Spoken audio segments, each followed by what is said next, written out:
Buradan da bir parantez olarak bugün çok başı boşanıp evlenen kadınlar sakın ha bak sakın diyelim ağzınızı birden açarsınız Hatice radıyallahu anh özünüze örneği alarsınız.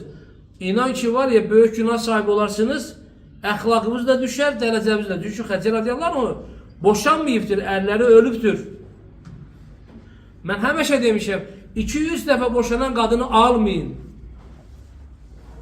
Alırsınız da dibine kadar araştırın. Sebeplerini araştırın. Bak, eri ölen başka şeydi. Öldü. Kazada öldü. İddeti bitti, gitti, evlendi. Ama bundan boşandı bir yıl, yarım yıl bundan boşandı, 10 ay bunda kaldı. Yo. Böyle kadın, aile kadını değil. Bu yerlerinden uzak duracaksınız. Bu oyun oyuncak değil kardeş.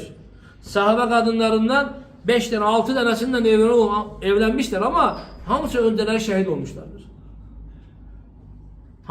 Yani şer'i bir sebep, ikinci olarak şer'i bir sebep. Mesela evlendim adam dinden döndü. Bu normaldir.